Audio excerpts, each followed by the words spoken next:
Good afternoon. I'm greatly honored to be here with the courageous mayors and sheriffs and local leaders from across the state of California, a great state. Each of you has bravely resisted California's deadly and unconstitutional sanctuary state laws. You've gone through a lot too, although it's becoming quite popular what you're doing. The law that forces the release of illegal immigrant criminals, drug dealers, gang members, and violent predators into your communities. California's law provides safe harbor to some of the most vicious and violent offenders on earth, like MS-13 gang members, putting innocent men, women, and children at the mercy of these sadistic criminals. But we're moving them out of this country by the thousands. MS-13, we're grabbing them by the thousands, and we're getting them out, Kevin. We're also joined by Attorney General Jeff Sessions. Jeff, thank you. The Secretary of Homeland Security, Kirstjen Nielsen. Secretary, thank you very much. I know you folks are keeping busy, right? Keeping busy at those borders. And Deputy ICE Director Tom Homan, who's going to be leaving us soon for a life of retirement, but there's no such thing as retirement for Tom. You've done a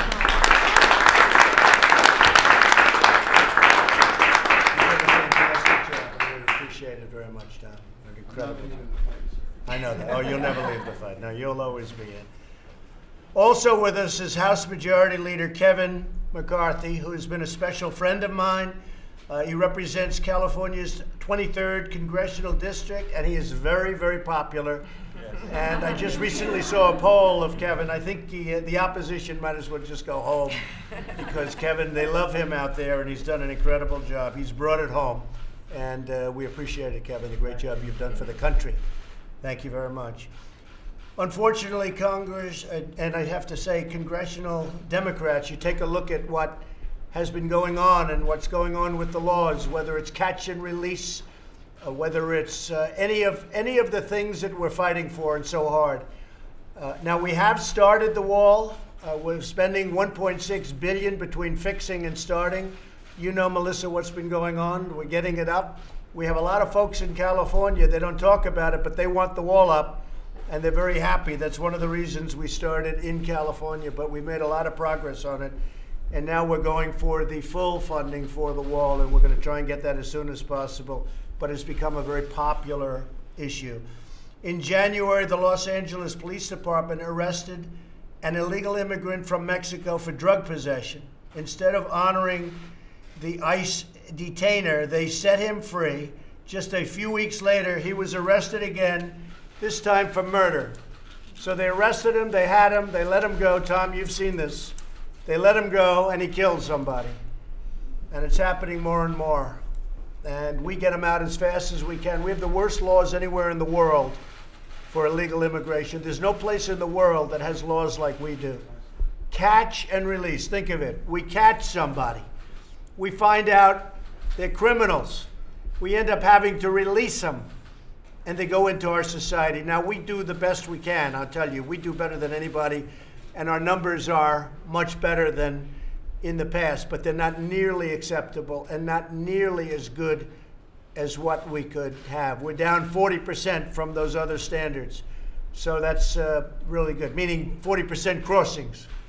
So that's good, but we can do much better. Part of the problem that we have is our economy is so strong that people are pouring up to get into our economy. They want a piece of our economy, and that makes the job even tougher. But we want people based on merit. We want people to come into our country based on merit. We're not looking to keep them out. We're looking to bring them in. We need them. We have companies moving back into the United States like never before. Chrysler's opening up now in Michigan. We have so many companies actually coming from Mexico even and coming back in. So we want people coming in based on merit.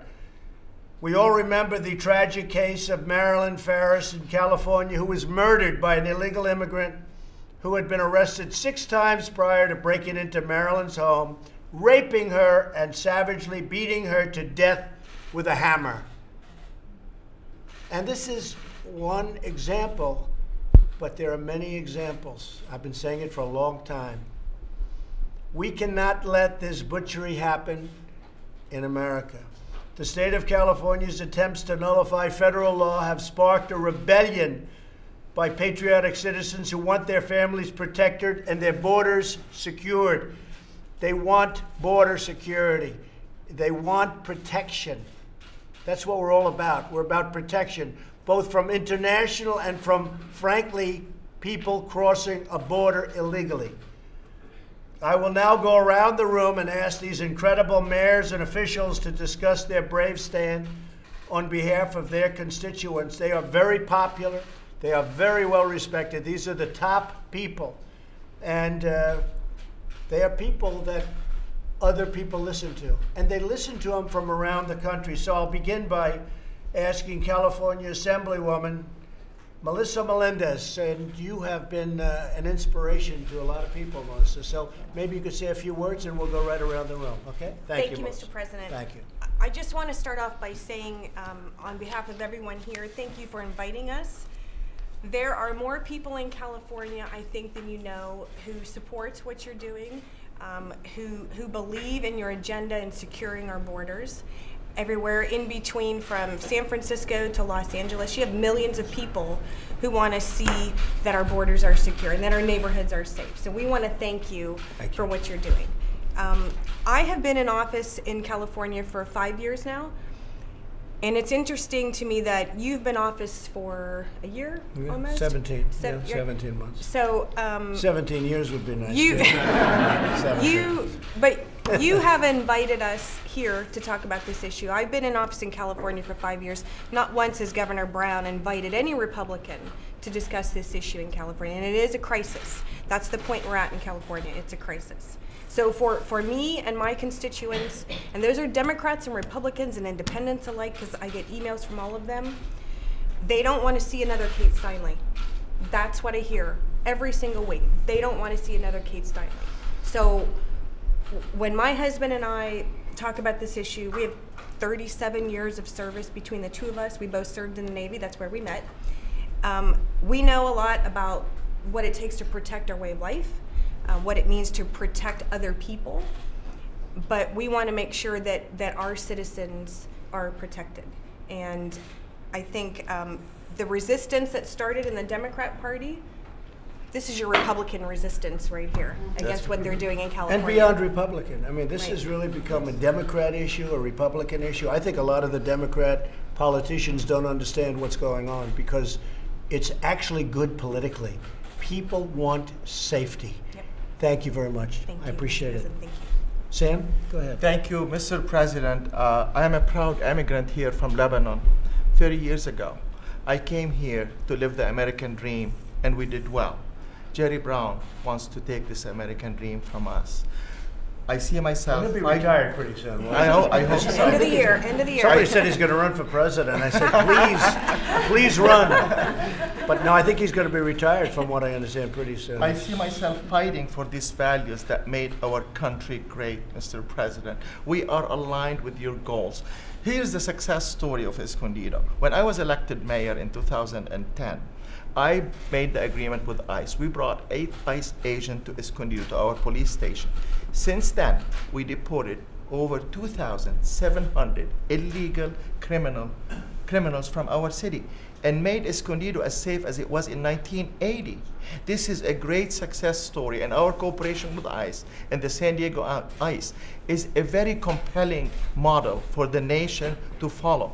In our city, more immigrant people report crime, and this narrative that sanctuary city will allow more immigrants to report crime is fake news, Mr. President. Fake news. Fake news. We are going. California is going down the drain. It's going to be sorry, Congressman McCarthy, but California is the least business friendly, is the poorest city in the nation, the highest poverty rate, the highest taxes, you name it. Instead of fixing the Golden State and making it the American dream for everyone, they are dealing with illegal criminals. When Jerry Brown cares more about illegal criminals than he cares about the Hispanic community and the American citizens, this is insanity and this is unconstitutional. When I sworn to be a citizen, and again as mayor, I sworn to defend the Constitution and to keep my community safe. This is personal to me. I'm going to work hard to make sure our community is safe. Escondido is a great example of our success. As a result of making Escondido safe, we brought $2 billion in investment to our city, and we outperformed San Diego County in economic growth. I am passionate about it. When I go back to California, I'm going to start a PAC. And we're going to fight the fight. We want to make sure if the Supreme Court does not repeal the sanctuary state, we're going to make sure the grassroots team, like you see today, we will repeal that. We are with you. We need to build that wall. We need to end the sanctuary state. We had 11 sanctuary cities not too long ago. Now we have 560. 10,000 illegal criminals have been released under the sanctuary But now state. it's reversing, Sam, and it It's really reversing. got bad, and now it's reversing. It's a big change of heart, of mind.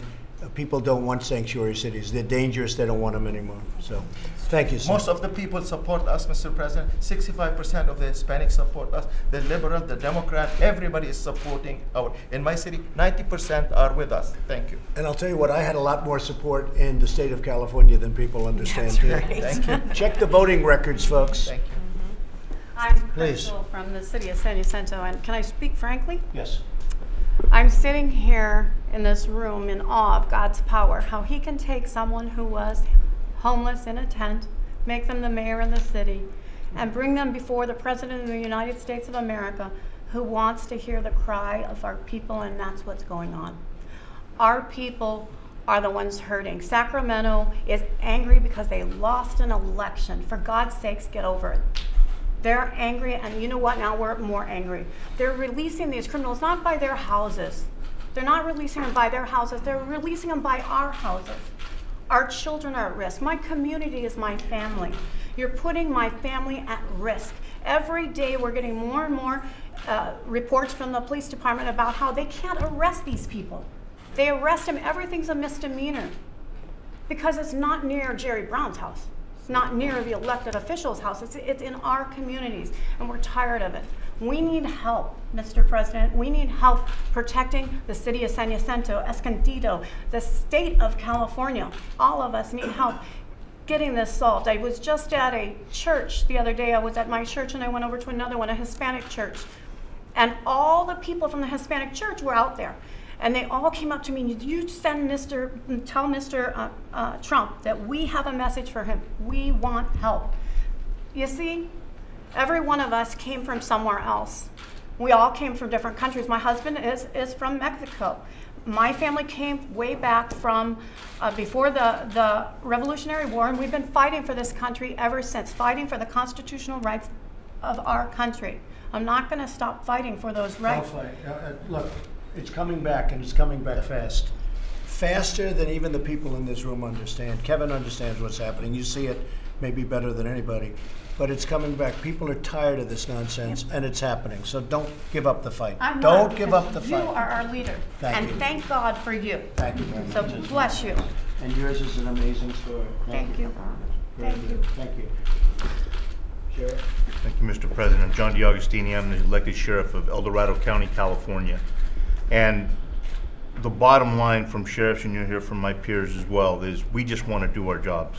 We want to do what the people elected us to do, that is respect our Constitution and keep our communities safe. When this bill was being heard in legislature and it was going through, we have in California what we call ledge days, where the state sheriffs go and meet with the legislators moving these bills through. And what literally disgusted me was a common term that we heard throughout the discussion of SB 54 from different legislators. And the quote was, "We know this is bad policy, but it's great politics." That's wrong, because this bill absolutely jeopardizes public safety in our communities. We're not immigration officers. We never have been, and we're never gonna be. We just want to be able to cooperate with our federal partners so that these folks that end up in our custody and need to be deported get deported. Well, Sheriff, I'll tell you what, it's not bad politics anymore. You know, if you look at what's going on, because I think maybe more than any place else right now, there's a revolution going on in California. They want safety. You know, you had the mayor of Oakland that I read where you had 1,000 people. Tom, you know this because it was your deal. You had 1,000 people together. Many of these were illegals, they were criminals, they were all sorts of work. And she informed them, and they all fled, or most of them fled. And that whole operation that took a long time to put together, I mean, you talk about obstruction of justice. I would recommend that you look into obstruction of justice for the mayor of Oakland, California, Jeff. She advises 1,000 people. They told, get out of here, the law enforcement's coming. And you worked on that long and hard, and you got there, and there were very few people there. To me, that's obstruction of justice. And perhaps the Department of Justice can look into that with respect to the mayor, because it's a big deal out there. And a lot of people are very angry about what happened. There's a lot of hard work and a lot of danger involved. And that was a terrible thing. Yes, ma'am. Mr. President, Natasha Johnson from the city of Lake Elsinore. As the mayor, April 24th, we took a formal position and adopted a resolution opposing SB 54. It was based on our constitutional duty to serve. I think everyone in this room that is elected knows that public safety is their #1 priority. But we can't say that we are public safety driven and also turn a blind eye to what is happening. It was courage and maybe a little risk. We were not risk averse to step out as one of the first cities to take a position. I think I'm more proud of the fact that we were just listening to what our community wanted, and they don't want it. They clearly don't want to have an overreach of their rights, and that's what really this stands for. So as far as the city of Lake Elsinore, I think that this is a siloed approach. I think SB 54 is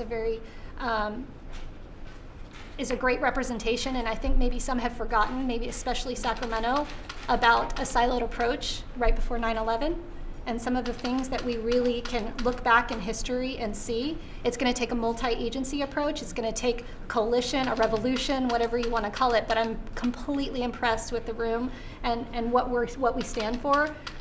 This isn't a fight. This is a battle. This is a war. And I know that we have a lot of work to do. This is just the beginning. We're going to do it. Thank you very much. Thank you. Secretary Nielsen, would like to say something? Mostly just thanks. I want to thank you for your leadership, sir, in bringing us all together, but in also recognizing what a very important issue this is. And this week, as many of you know, we celebrate Police Week, and we celebrate law enforcement. Everyone in this room is an enforcer of the law, and I thank you for that, and I thank you for your leadership. When states are turning their back on the U.S. Constitution and their communities, you are standing up. And we greatly, greatly appreciate your partnership. I know Director Homan will give us more details on the dangers of sanctuary cities, which you're living, as do our officers and folks who work at ICE and other parts of the federal family. But I just want to hear from you and just thank you. Thank you for your partnership and for standing up for your communities. Thank you. Thank you. You're doing a good job, and it's not an easy job. I know what you're going through right now with families is very tough, but those are the bad laws that the Democrats gave us. We have to break up families. The Democrats gave us that law. It's a horrible thing. We have to break up families. The Democrats gave us that law, and they don't want to do anything about it. They'll leave it like that because they don't want to make any changes. And now you're breaking up families because of the Democrats. It's terrible. Yeah, how are you doing there, President Trump? I'm Troy Edgar, Los Alamitos Mayor. It's an honor to be here. I just want to say thank you for inviting us also to the residents earlier today. As a previous ex-Navy guy and being able to be on the city council of a small city, it's people like you that are actually bringing the people back to the people's house, your house, our house, so we really appreciate it. Going through, I also want to say thank you to Secretary Nielsen. There's a gentleman in our community, Mark Cito, who is on the local ICE officer in charge of Orange County. When we came out, we were the first city. He came, he called right away, started giving me that bright line between where ICE has problems with local law enforcement. Secretary Nielsen, thank you. Thanks, Director Homan. Yeah. Thank you. Yeah, and then Attorney General, coming out first has a price to pay. And the ACLU has filed a lawsuit against us. We would really appreciate any direct or indirect funding there, any sort of fiscal help that you could help provide us for. Things like potentially putting some of your Attorney General or Assistant Attorney Generals maybe at the base in our military town, or helping us offset some of the costs. But we really appreciate everything that you're doing. We also filed the amicus brief to kind of join. We're going to plan on intersecting you at the appeals court. One of you guys will appeal, and we think that we'll have a more substantive amount to offer at that point. Maybe we could join in with you, though. We could perhaps join in with you, because we have a lot of cases like that where, we're with you 100%, but we're not in paper. So we'll join in with you. If it's at all possible, we'd like to do that. Thank you, Mr. President. Yes. Pam, thank you very much, Troy. Thank you, Mr. President. An amazing honor to meet you, and thank you so much for the invitation. I served on San Juan Capistrano City Council for the last 3 years, but I've also served on the community engagement panel of the San Onofre nuclear power plant, which is, they call it SONGS. And they, back in 2001, were testifying before Congress that the terrorists were saying target the power plants. So the fact that we have this unsecured border is putting us at great risk, because we know that terrorists are coming in. But with respect to the power plant, that is number one, that has the worst safety record in the nation. And one of the questions that I asked— It's a nuclear power plant.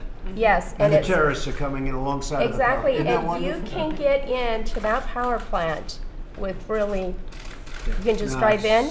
And so I asked them actually during one of the meetings, I said, so you have a no-fly zone, right, with respect to the power plant? And they said yes. And I said, so what would happen if an airplane flew in to that no-fly zone? Would you shoot it down? They said no, and that was on the record. And so I just think that it's a Fukushima #1 waiting to happen. It's on an active earthquake fault in a tsunami zone where they're storing this radiation, which is 124 times that of Chernobyl, and improperly stored. And there's no security. So I think that we'll check it out. Okay. It doesn't sound too good. Doesn't sound like the greatest, right? Exactly. We'll check it out. Thank you very much. Thank you. Okay, Margaret? Thank you, Mr. President. Sheriffs in California are now in an untenable position when it comes to trying to figure out. Now we have state law, we have federal laws, and here we are stuck in the middle. Sheriffs especially, because most of us run our county jails. When there became a legal challenge to the 48-hour holds for ICE, it was very frustrating for us. So what I did is I invited ICE to put their officers in my jail so they're able to do their work. We didn't have the staffing to be able to help figure out who they wanted to talk to, who they didn't. I said, come on in, work with our people to keep our community safe.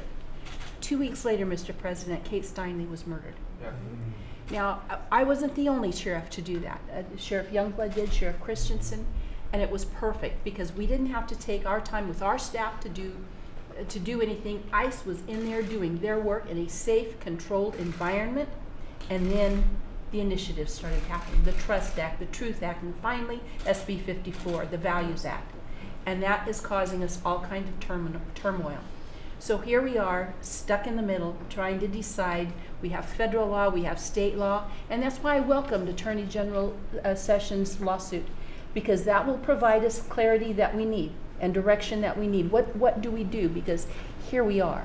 And I appreciated Mr. Holman and the ICE. We had a great relationship, we still do. But now ICE is the only law enforcement agency that cannot use our databases to find the bad guys. They cannot come in and talk to people in our jail unless they reach a certain threshold. They can't do all kinds of things that other law enforcement agencies can do. And it's really put us in a very bad position. It's a disgrace. And we're suing on that, and we're working hard, and I think it'll all come together. Because people want it to come together. It's so ridiculous. The concept that we're even talking about it is so ridiculous. We'll take care of it, Margaret. Thank you. There could be an MS-13 gang member I know about. If they don't reach a certain threshold, I cannot tell ICE about them. Yep. We have people coming into the country or trying to come in. We're stopping a lot of them. But we're taking people out of the country. You wouldn't believe how bad these people are. These aren't people. These are animals. And we're taking them out of the country at a level and at a rate that's never happened before. And because of the weak laws, they come in fast We get them, we release them, we get them again, we bring them out. It's crazy. The dumbest laws, as I said before, the dumbest laws on immigration in the world. So we're going to take care of it, Margaret. We'll get it done. We're going to ask that man right there because that man can do it. Right now he's the most important man in the room. Kevin can do it. Kevin, please. Well, first of all, I want to thank all of you because most people around the country do not realize how your hands are tied behind your back. The only thing you want to do is to have safe streets, safe neighborhoods, and protect your communities. And for California legislature to go against the Constitution. One of the greatest strengths of this nation, we're fortunate to be in this room, is the rule of law. They are breaking down society by breaking down the rule of law. That you have a known criminal that you can't communicate with ICE about. We know how bad this is, but from one aspect, we should be excited because we have a new president that understands this problem. Since he has taken office, we have lowered the illegal crossings across this border.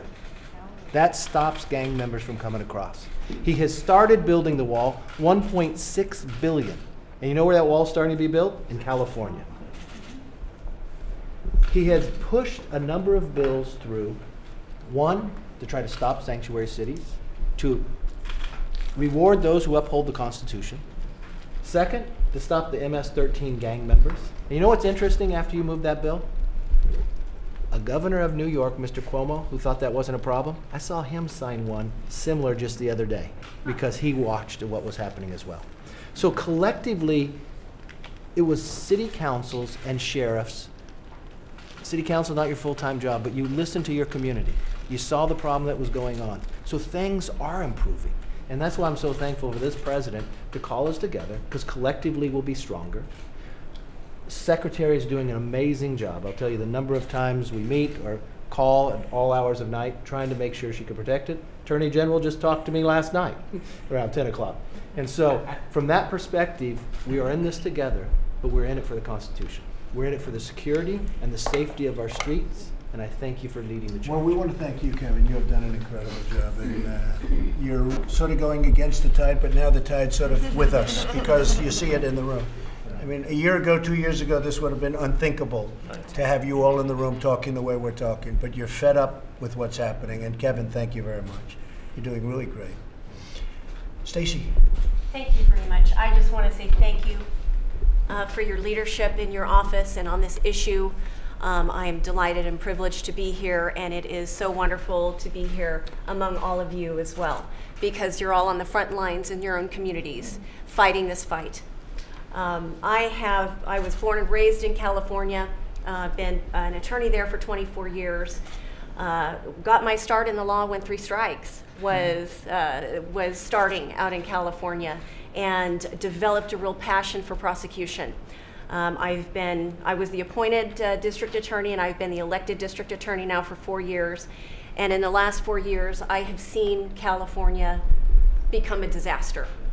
It's been tragic to watch my state pass laws that basically have sent our communities into a very dangerous place. In Lassen County, we're a very small community, but I'm pleased to say when you're talking about voting that you have supporters in California. Lassen County voted overwhelmingly for you in California. I believe we had the highest margin in all the 58 counties in California. You are loved in Lassen County. And I believe that to a certain extent, we are sort of a forgotten part of California. We are rural California, and we do not stand for the policies in Sacramento. We have a horrible problem in our public lands, in our forests. We've got illegals, drug cartels that have come up to grow on our public lands and in our forests, and they are decimating it. They are killing wildlife. There is not a thing we can do. We work with the Department of Fish and Wildlife, who file charges that do the best that they can, but these people are coming into our forests. They're endangering our citizens. They are armed. They're setting up camps, and they're growing mass amounts of marijuana on our public lands. They are killing wildlife, they're diverting streams. The damage that they're causing both to the economy and to our public lands is going to be generational. A large portion of these people that are coming in to do this are illegal immigrants. Because of the legalization of marijuana in California, now we're seeing those same individuals working with other criminal groups, the Asian groups, the Russian groups, the motorcycle groups, all kinds of organized crime. It's bringing into rural California. Made it worse? The legalization made it worse, yes. I believe the legalization made it worse. I've been appalled. As a district attorney, someone who's sworn to uphold the Constitution and the laws of the state, that we have fallen so far in California. We also have other issues. We are prosecuting an illegal immigrant right now who has been deported several times and has had a violent criminal history, who hit and killed a 16-year-old kid, a boy in our community, and fled the scene. So his case is pending right now.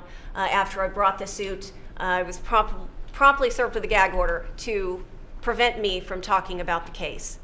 It's been very frustrating. Also, I've received correspondence, and I know that every DA's office in California has received correspondence from the ACLU and their affiliate organizations pursuant to the Freedom of Information Act and the California Public Information Act, wanting to know what policies, we want to see what policies your office is implementing. What have you done to ensure compliance with SB 54? Well, the response from my office was very simple. We have nothing, because this office will stand for the rule of law. Lassen County stands for the rule of law, and we have no policies to give you because we will not issue such policies from this desk and from this office. We stand with you. We are delighted with the actions that you have taken, Mr. Sessions. The people of Lassen County stand with you. I stand with you. And we appreciate everything that you're doing. Yep. Thank you, Stacey. You're welcome. Beautifully said. Thank you very much. Thank you. Tom? First of all, Mr. President, I want to thank you for having this meeting today, this roundtable. We appreciate your leadership on this issue. The Secretary, I appreciate your leadership and how you support law enforcement and the rule of law. And AG, I can't say enough good things about what you've done for law enforcement. You know, I hear a lot of things today about sanctuary cities and the wall. I'm not the smartest guy at this table by any means, but sanctuary cities, they want to take the Attorney General on and get their funding, even though they violate federal law, to keep criminal aliens in, but they don't want a wall to keep them out. To me, that's just backwards. And I want to talk, I just want to spend a minute separating fact from fiction, please. I hope the American people can understand the fight about sanctuary cities. And I appreciate the American patriots in this room that have joined this fight, which is a good fight, it's a right fight. The intentional mismessaging of sanctuary cities and what they do. I hear they protect immigrant communities, and they don't. It's a complete opposite. When you release a criminal alien from a jail, they're going to go to the very communities in which they live and reoffend. Anybody can Google recidivism rates. Over half reoffend the first year against the very immigrant communities in which they live. So you're not protecting the immigrant community, you're putting them at greater risk of crime. And when you force an ICE agent, where you can take someone, the custody of somebody in the safety and security of county jail and force it in the neighborhoods, you put our officers at risk. You already put the public at risk. And we're going to find others who weren't even on our radar. So you put the community at greater risk of crime, you put them at greater risk of ICE arrest, and you put the heroes, the law enforcement officers, at great risk. This is National Police Week, as said earlier, and I want to talk about the messaging, the mismessaging from some of these groups and some of these politicians about what ICE does. When you read that, you know, sanctuary cities protect immigrant communities, but also we don't want to be commandeered, we don't want to be ICE agents. We have never asked anybody to be an ICE agent. We don't want any law enforcement officer to be an ICE agent. What we want is access to a county jail to talk to somebody that we know is here illegally in violation of federal law that committed yet another crime. You can't tell ICE to prioritize criminal aliens and not give me access to the jail. It just don't make sense. And the final point I want to make, in defense of the brave men and women of the Border Patrol and ICE, I'm tired, I'm sick and tired of the constant vilification of these men and women who leave their home every day and strap a gun to their hip, leave the safety and security of their families to defend this nation and to defend their neighborhoods. When you have a congressman standing in front of the ICE office in New York City and call us the Gestapo, comparing what we do to war crimes. When you got a congressman who said, quote, the cowardly acts of ICE officers that terrorize innocent immigrant communities. ICE does more to protect the immigrant community than any politician ever has done. We arrested several 100,000 criminals, removed them from the streets. For those people who want to keep vilifying the men and women who took a sworn oath, who are enforcing the laws enacted by you, Congress, the next time you think about vilifying the men and women of ICE, I want you to do what I did this week. I want you to go to the National Law Enforcement wall. I want you to walk that wall and read the names on that wall. Over 400 Border Patrol agents and ICE officers whose hearts stopped beating, defending this nation. It's a dishonor to these men and women who gave the ultimate sacrifice to vilify the men and women that carried badge and gun. So think twice before you do it. And as far as the hate that I take for defending the men and women of ICE and the Border Patrol, that will stop the day my heart starts to beat. Then it won't end. And even though I may be retiring soon, this fight doesn't end with me. I'll stay engaged and I'll keep fighting for you, sir. So thank you very much. Thank you very much. I've worked with 6 presidents, and I respect them all.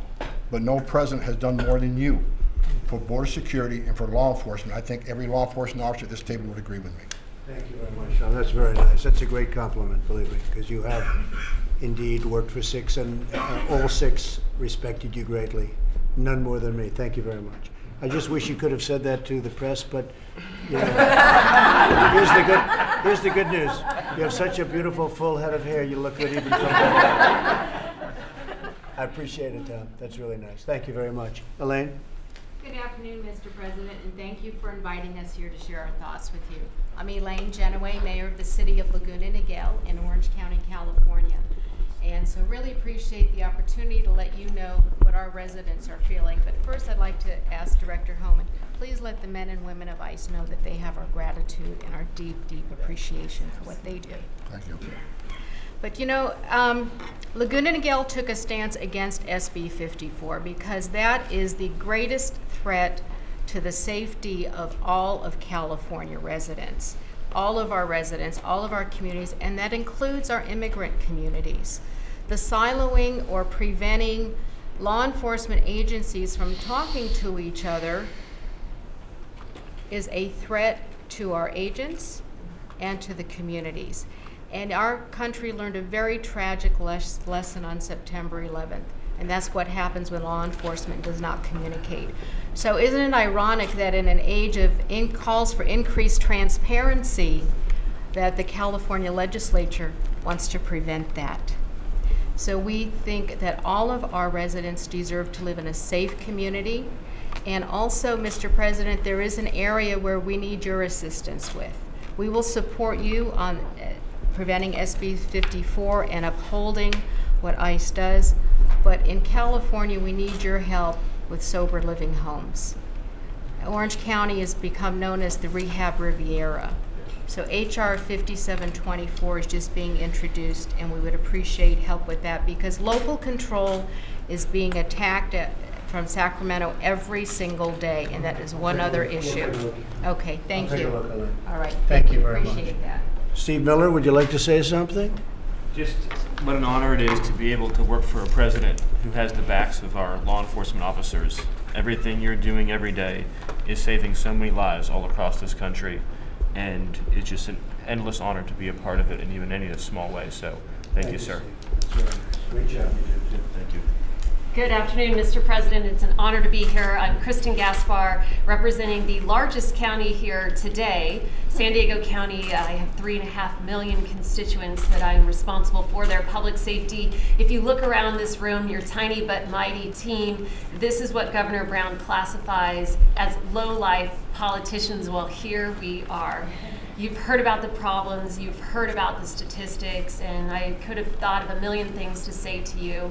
I have a stack of 3,000 emails in my office These are the emails that have come in, thank yous, people supporting what we're doing. And I have a tiny little stack of less than 50 where people are very upset with what we're doing in San Diego. How is the wall going? It's going. It's going. We're getting built, right? They wanted it so badly. San Diego, they wanted it so badly. And I said, you know, if we build it, we will lose a big constituency because there won't be anybody saying we want the wall. But we had to build it. So I know they're very happy about it. Well, and I'd like to share with you a story because sometimes humanizing the issue is really important. And a family reached out to me. And I brought with me one single photo on that plane since the stack of 3,000 emails was a little difficult to carry. But that photo was the last photo taken of 27-year-old Alexander Mason, who was gunned down by an illegal immigrant who had previously been deported. Now, as his family picks up the pieces of their lives that have been shattered, his killer lives openly and freely in a Tijuana motel. Now, it's really interesting what's happening in San Diego with our borders because we've created a situation where Governor Brown makes San Diego a great place to commit a crime because you have options. You can either be across the border in a matter of minutes and shielded by Mexico, or you have the option of simply staying put, shielded by Governor Moonbeam. So there are options, but there are real consequences for what's happening. And my heart just broke talking to Mr. Mazin about his son. And he described his son dying like a filthy rat in a parking lot, while this killer gets to just live freely in Mexico and being robbed of ever having the opportunity to have grandchildren. Now, he said something that stuck with me. He said, you know, my son, he was a true patriot. He was a wonderful human being, an exemplary citizen, lost because of the problem at our border. So this case and so many others, these are the faces. This is what we're fighting for.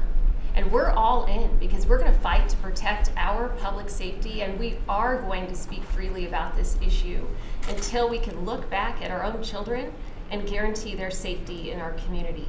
Thank you for your advocacy. Well, thank you very much. And do you find Mexico helps or does nothing for us? Mexico does not help with cases like this because it will take years. Mexico does nothing for us. They do nothing for us. And this family will Mexico talks, but they do nothing for us, especially at the border. Certainly don't help us much on trade, but especially at the border, they do nothing for us. Jeff, thank you very much. Jeff? Mr. President, it's great to be with you. I want you to know that the President has made clear to all of us that we have to do better. We are going to do better. Our department, we're reviewing everything we're doing. We're going to probably have twice as many prosecutions, add a whole bunch of judges, and do the things that we can to move this agenda forward. But I want to tell you, in my opinion, having been here in a lot of battles over this issue, this year, Kevin, and I know you and I were talking about it, could be the year. This is the year that we have to move Congress. I've always said Congress will pass anything as long as it doesn't work. If you come up with a bill that will actually improve our sheriffs and our ICE officers and Border Patrol officers' ability to do their job, to deport people who've entered illegally, then they object and we seem to come up short. This time, let's don't come up short. We've got a leader. He can articulate this message effectively, and if we all get behind our leader, we'll get something done this year that's historic. Thank you, Jeff. Thank you very much. Hi, Mr. President. Ray Grangoff, Deputy with Orange County Sheriff's Department. Thank you so much for fighting for law enforcement. It's much appreciated. You know, for us, as the mayor said, the biggest issue with SB 54 is not being able to communicate with law enforcement partners.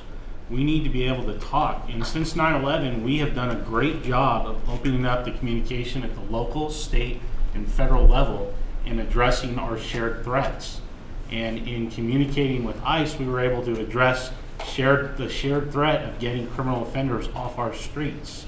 We had a 287G program in Orange County where we were able to screen all our inmates, and some of those people that we were able to identify were people that weren't even yet on ICE's radar because they were just new to the country. And so we were able to put them on our ICE's radar and get them out of here. One of them that stands out was back in October 2016, a 21-year-old that was in jail on child molestation charges. We screened that person and we were able to alert ICE, and now that person is serving time and will be out of the country. But that goes away with SB 54, and we're not able to talk, and that is not a good thing. We need to address those shared threats. So we will reap these bad policies that have been sown.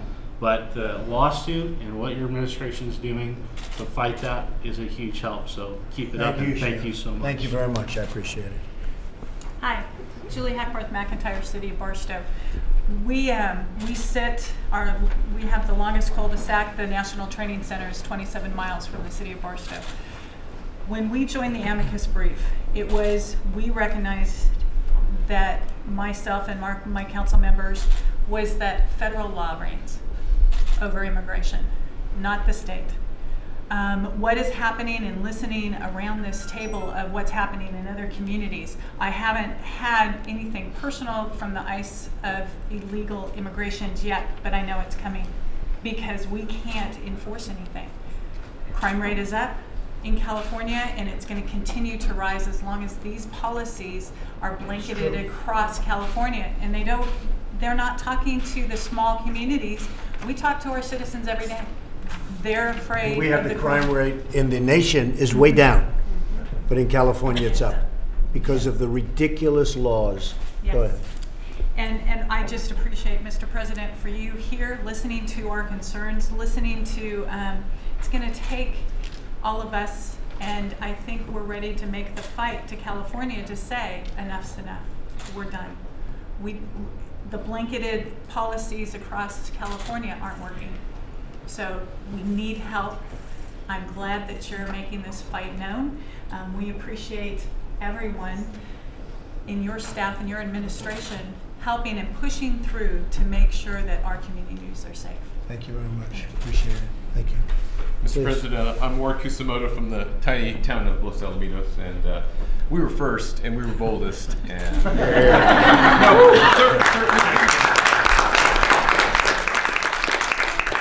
we've done something that no other city has done. We've actually passed an ordinance and exposed our city to the lawsuit, as Mayor Edgar said.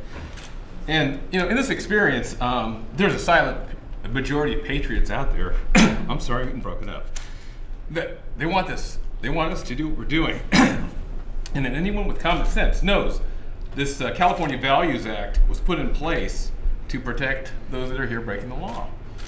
And the message I got from this whole experience is the citizens of our state and our city feel like they have less rights than the entitled illegal aliens. And the entitled attitude is the thing that really just makes me really unhappy.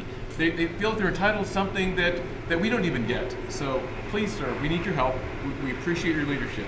And I think as... and by the way, you gave us great leadership too. Thank you, sir. Don't kid yourself. You did a great job. But the state, the doublespeak from the politicians in the state of California, the commandeering, they've commandeered our police force by, tying their hands. And so that's the doublespeak that comes out of the bullies there. We just poked the bully. And I think being the lowlifes that we are, we're closest to the people. We know what the people want, and we've gone forward with that boldly. And I've asked other cities to step up and do at least consider the matter, listen to their constituents, and they'll know what they're supposed to do. Thank you, sir, for having us. Thank you very much. Great job. Thank you. Mr. President, Michelle Steele from Orange County, and thank you very much for inviting us. And I just want to say, as a Korean American, first generation Korean American, went to legal process to coming in here. I really appreciate for the release of 3 Korean Americans from North Korea. Thank so you. we really appreciate We're very that. happy about that. At the same time that, for SB 54, that because of City of Los Alamitos, they have 11,700 people living there, and they had a gutsy move, and then Orange County led. As of now, there are 9 counties of 58 in Orange, California that they passed the ordinance. They passed the ordinances or resolutions to go anti-sanctuary state. So, and then more than 35 cities as of now. This is really interesting experience because I was never called. I'm married to, Kevin knows my husband, Sean Steele, who is a national committeeman from California. Sure. Say hello. this is the first time that I was called because I was going out for anti-sanctuary state. A racist big B. I mean, you know, on the email that you get this, and I said, oh my God, first generation, how desperate that the other side are that, you know, they've been called. But I am very, very excited that, you know, Orange County actually filed a lawsuit to join Attorney General's lawsuit. So June 5th, that court is going to decide we can join them, join the federal government or not. If it's not, then we're going to file a lawsuit. So we're going to work together in Orange County. Most of cities that, you know, we came from, Laguna Niguel and San Juan Capistrano, Orange County is all with you. And you know what, people that I got all these emails, mostly positive. And then actually Berkeley study came out for 57% are against us. So for sanctuary state and 41% against sanctuary state. I don't think that polling is really right because whatever we get, we got all mostly positive ones except that person called. Right. Yeah. Well, you have done a great job, Thank you Michelle. We very appreciate it. Fantastic job. Sheriff? Well, Mr. President, thank you for having us. And first of all, thank you for being a defender of the rule of law and for your overwhelming support of public safety and standing with the men and women who put their lives on the line every day. That's just tremendous. You know, the great part about being last is there's not much else to say. So I won't, in the interest of time and out of respect of your time, I'll only add one point. And I know this is something that we've had conversations with Director Homan and Attorney General Sessions, and that's the detainer issue. For the sheriffs, that's a real problem for us.